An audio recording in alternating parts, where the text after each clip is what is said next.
Pak Rusdi. Ustaz, di medsos sedang banyak beredar tentang hadis menjelaskan suatu peristiwa yang akan terjadi jika Ramadan tahun ini pertengahannya Ramadan jatuh pada hari Jumat. Mohon penjelasannya.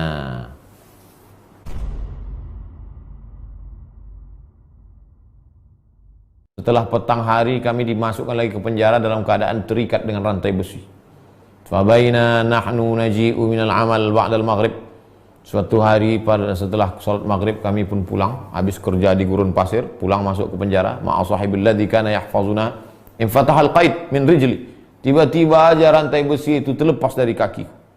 Waqa'a 'alal ardi. Jatuh rantai besi itu ke tanah.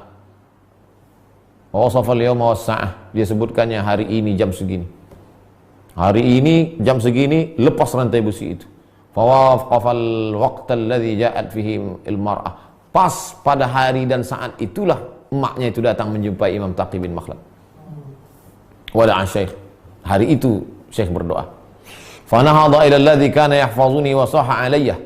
Lalu tentara yang mengawal kami itu pun berteriak, kasartal qaid, kau yang sudah mencopot rantai besi ini? Qultu la, aku tak ada ngapa-ngapain. Innahu saqata min rijli. Rantai itu lepas jatuh dari kakiku. Fatahayyara. Bingung tentara-tentara itu. Wa ahdara ashabahu, panggilnya kawan-kawannya. Hei kawan, ini ada rantai besi lepas. Wa ahdarul haddad, mereka panggil tukang besi. Wa qayyaduni, mereka panggil tukang besi, diikatnya sekali lagi. Falamma masyaitu, saya melangkah khutwatin beberapa langkah, saqatal qaidu min rijli. Lepas lagi rantai besi, borgol kaki saya itu. Fatahayyaru fi amri, mereka pun bingung. Fada'u ruhbanahum, mereka panggil pendeta mereka. Faqalu li, panggil pendeta, Pak pendeta ini kok lepas ini rantainya, kenapa orang ini?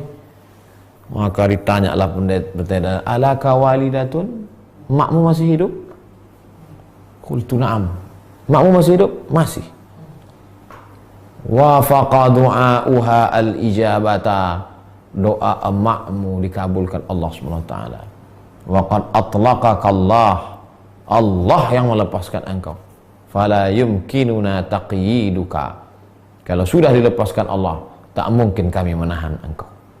Fazawwaduni, dikasihnya saya bekal, makanan, pakaian. Wa ashabuni liman awsalani ila nahiyatil muslimin. Lalu diutus satu tentara menemani saya, maka saya pun dilepaskan ke pasukan kaum muslimin. Itulah sebabnya saya bisa balik sekarang. Kisah ini penutup tentang pentingnya berdoa, apalagi kalau masih hidup ibu. Bagi yang masih hidup ibunya, banyak-banyaklah minta doa ibu. Yang tak ada, bulan Ramadan ini bacakan Quran, bawakan beras, sedekah fakir miskin, hadiahkan pahalanya kepada almarhumah. Allahumma ghfir laha warhamha wa'afiha wa'fu anha. Jamaah yang dimuliakan Allah Subhanahu wa taala, besok kita akan ketemu stasiun ke-41. Fakir. Nama stasiunnya Fakir.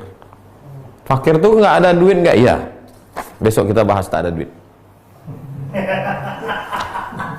Baik jamaah, kita akan jawab beberapa pertanyaan dari Pak Rusdi. Ustaz, di medsos sedang banyak beredar tentang hadis menjelaskan suatu peristiwa yang akan terjadi jika Ramadan tahun ini pertengahannya Ramadan jatuh pada hari Jumat. Mohon penjelasannya. Buka-buka ala Republika. Saya sudah kirim ke Republika. Coba cari tulisan Ustadz Abdul Somad di Republika. Ini saya bacakannya.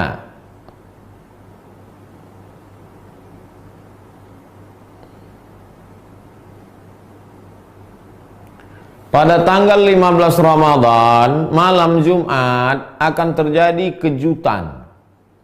Tiupan sangkakala. Membangunkan semua orang yang tidur malam Jumat itu, 15 Ramadan. Mengejutkan orang yang terjaga. Kita malam ini berapa Ramadan? 14. Berarti besok malam. Besok malam, 15 Ramadan, akan ada kejutan, akan ada tiupan. Semua yang tertidur besok malam terjaga. Semua perempuan-perempuan besok akan keluar dari tempat pingitannya. Biasanya perempuan apapun yang terjadi dia diam dalam. Tapi besok keluar. Kalau perempuan yang keluar, apalagi laki-laki. Dan akan terjadi zalazil, gempa yang banyak. Di mana hadis ini? 3. 1 dalam kitab Al-Fitan, karya Imam Nu'aim bin Hamad. Dua, riwayat Abu Abdullah Al-Hakim. Tiga, Abu Nuaim dalam kitab Akhbar Asbahan. Dah. Apa komentar ulama tentang hadis ini? Tiga. Yang pertama, Imam Al-Uqayli dalam kitab Ad-Du'afa Al-Kabir juz 4 halaman 52, hadis ini tidak ada sanadnya, riwayatnya tidak siqah, tidak diriwayatkan dari riwayat yang kuat. Dua, Imam Ibnul Jauzi dalam kitab Al-Mawdu'at juz 3 halaman 191, hadisun maudhu', hadis palsu. Tiga, Imam Az-Zahabi, hadisun maudhu', hadis palsu. Sudah di-share beberapa hari yang lalu di Republika Online. Wallahu a'lam bishawab. Apa Aizat Malaysia? Assalamualaikum Ustaz. Waalaikumsalam warahmatullahi wabarakatuh. Soalan saya, apakah doa dulu atau ikhtiar dulu?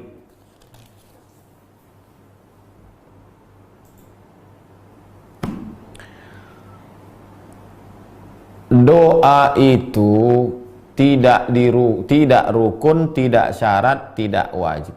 Nah, jadi dia tidak rukun, tidak syarat, tidak wajib. Kalau Bapak berdoa dulu, Rabbi habli minas shalihin, Rabbi habli minas shalihin, Rabbi habli minas shalihin. Kau doa Rabbi habli minas shalihin? Iya, udah nikah? Belum? Ya nggak apa-apa. Nggak apa-apa. Adapun orang sudah menikah baru berdoa. Nah, jadi tidak rukun, tidak syarat, tidak wajib. Kalau mau diurutkan biasanya orang usaha, sehabis usaha ikhtiar, habis ikhtiar doa, habis doa tawakal. Kalau dapat syukur, tak dapat sabar, ridha. Itu urutan yang biasa. Tapi kalau Pak Aizat mau, Encik Aizat mau ubah, berdoa dulu, habis doa baru berusaha, habis usaha baru tawakal. Ya, tak apa-apa, tak masalah. Karena bukan rukun, bukan syarat, bukan wajib. Tiga, Ustadz, apa hukumnya menjual barang KW? Nabi SAW masuk ke pasar. Dimasukkannya tangannya ke dalam. Ya hadza ya sahibat ta'am. Penjual makanan, apa ini? Kenapa yang di dalam ini basah, yang di luar kering? Asabahul matar, kena hujan ya Rasulullah. Kalau basah tak laku. Jadi kami tutup dengan yang kering. Man ghasyana falaysa minna. Siapa yang menipu bukan golongan kami. Jadi ada merek-merek yang asli, original, lalu kemudian dicetak yang KW. Maka dia sudah menipu. Man ghasyana falaysa minna. Tapi ada barang-barang yang memang dia original yang harganya sampai ratusan juta. Kemudian mereka ini memang tahu bahwa ada produk KW-nya, sudah menjadi umum, dan dia tidak merasa dirugikan. Tas kah namanya, sepatu. Pokoknya orang yang beli itu tahu bahwa itu KW, dan orang yang makai pun tahu KW. Begitu ditengoknya tas, udah tengok muka KW. Artinya dia tidak memalsukan. Itu memang udah terjadi pada produk itu. Maka itu tidak apa-apa.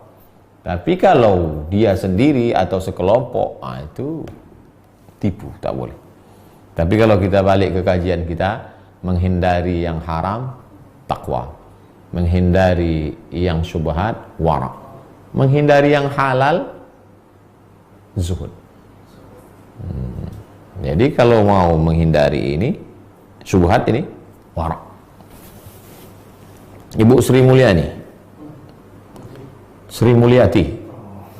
Ustadz, jika seorang sudah haji kemudian meninggal, kain kapan ihramnya boleh dipakai untuk kain kapan? Boleh. Kain kapan ihram itu? Nah, kemarin habis umroh atau haji, kain kapan dibawa pulang. Kan mubazir tuh, dicampakkan di hotel-hotel tuh. Bawa pulang. Tuh kan. Tapi jangan ada niat macam-macam. Yang pula sengaja disimpan, pesan ke anak-anak, nanti kalau papa meninggal tolong bungkus pakai kain ihram. Untuk apa, Pak? Supaya waktu dicek malaikat, nggak usah diperiksa lah, ini sudah habis umrah.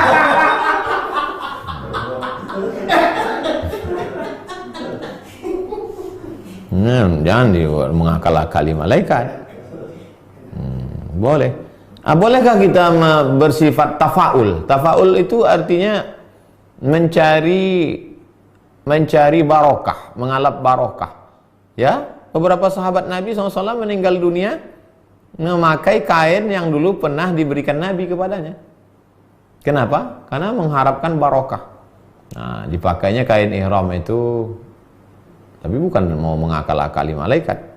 Mereka boleh tayamun, tabarruk, tafaul.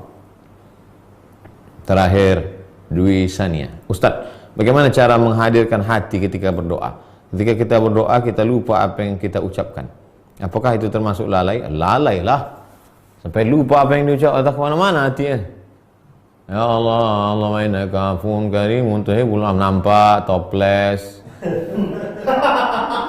Toples tempat kue hari raya. Allahumma innaka afuwwun tuhibbul afwa. Nampak pasar bawah. Allahumma innaka afuwwun. Itu namanya hati tak hadir, teman. Maka sebelum berdoa itu istighfar dulu. Astaghfirullahaladzim, astaghfirullahaladzim, astaghfirullahaladzim alladzi la ilaha illa huwal qayyum wa atubu ilaih. Ini hati kita. Ini cawannya. Isi cawan itu pergi entah kemana-mana, terbang. Balikkan dia dulu, letakkan dia di dalam. Dah. Baru doa kepada Allah. Ya Allah, ya Rabb. Entah kemana-mana.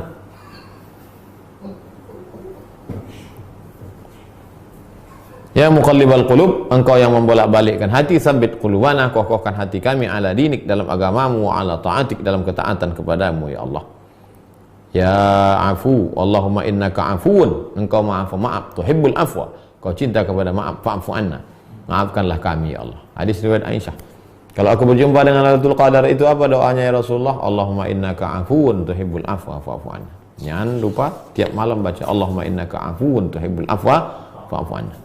Wassallallahu ala sayyidina Muhammad wa ala alihi wasallam walhamdulillahi rabbil alamin. Kita tutup dengan baca kafaratul majlis. Subhanakallahumma wa bihamdika asyhadu an la ilaha illa anta astaghfiruka wa atubu ilaik. Wa sallallahu ala sayyidina wa maulana wa syafi'ina wa dzukhrina Muhammad wa ala alihi wasallam walhamdulillahi. Terima kasih. Assalamualaikum warahmatullahi wabarakatuh.